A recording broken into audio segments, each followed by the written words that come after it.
गोदावरीच्या प्रदूषणाविरोधात नाशिकमध्ये मनसे आक्रमक झालेली पाहायला मिळते आणि मनसैनिकांनी थेट गोदावरी नदीच्या पात्रामध्ये उड्या घेत आपलं आंदोलन सुरू केलेलं आहे। गेल्या काही वर्षांपासून गोदावरीच्या प्रदूषणाचा मुद्दा सातत्याने गाजतोय। गोदावरी प्रदूषण मुक्त करण्यासाठी कोट्यवधी रुपयांचा खर्च खरं तर दरवर्षी पालिका प्रशासनाकडून केला जातो, मात्र तरी देखील गोदावरी प्रदूषण मुक्त होत नसल्यामुळे अखेर आज मनसैनिकांनी थेट गोदावरी पात्रामध्ये उड्या घेत या ठिकाणी आंदोलनाला सुरुवात केलेली आहे।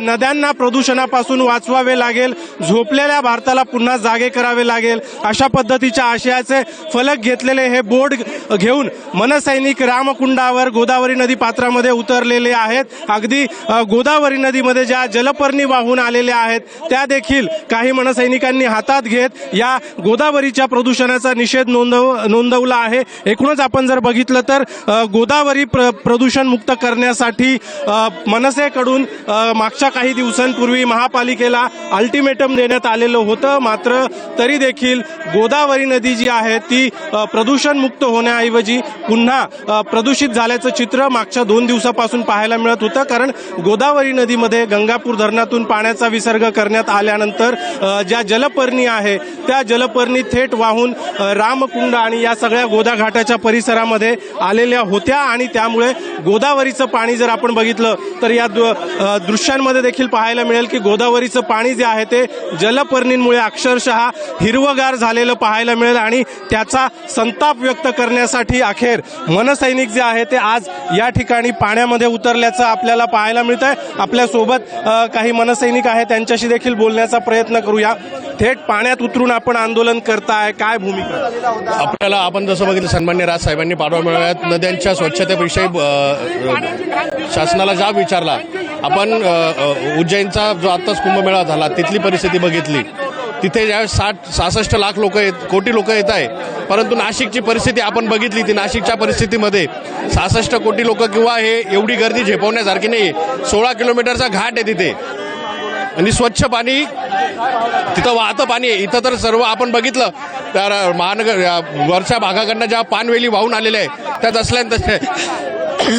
तसेच या सर्व जे STP प्लांट आहे हे चालू केले गेले नाहीये। तिथे जे अधिकारी त्या काम करत नाहीये, त्यांनी इथली जी स्वच्छता राखली पाहिजे ती स्वच्छता राखली जात नाहीये। परंतु या भ्रष्ट सरकारचा निषेध करण्यासाठी आज आम्ही पाण्यात उतरून आंदोलन करतोय। पाण्यात उड्या मारल्या, आता पाण्यात उड्या मारल्याय आता, परंतु जर कधी या अधिकाऱ्यांनी या नदी स्वच्छता केली नाही तर या अधिकाऱ्यांना आम्ही इथं घेऊन येणार। त्यांनी सांगितलं, दावा केला की आम्ही हे पाणी पिण्यासारखं आहे, या सर्व लोकांना आम्ही हे पाणी पाजणार। ज्या अधिकाऱ्यांनी गोदावरीचं पाणी जे आहे ते प्रदूषण मुक्त असल्याचा दावा केला आहे त्यांना हे पाणी पाजू अशा पद्धतीचा इशारा देण्यात आलेला आहे। आंदोलन करतात महाराष्ट्र शासन आणि नाशिक कोणत्या प्रकारचं या ठिकाणी लक्ष देत नाही।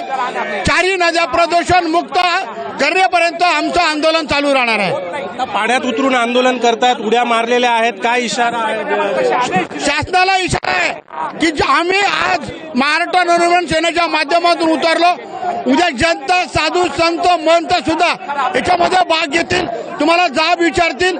हे पाणी पिण्याजोगं व्हावं, कायमस्वरूपी व्हावं, त्यासाठी आमचं आंदोलन आहे।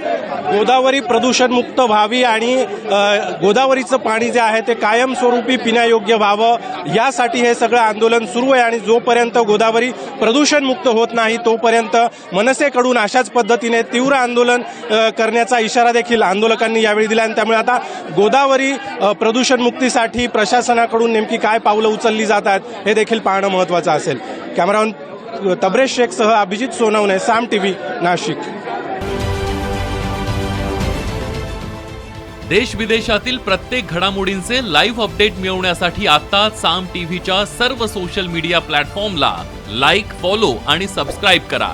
तसंच सर्व नोटिफिकेशनसाठी बेल आयकॉन प्रेस करायला विसरू नका।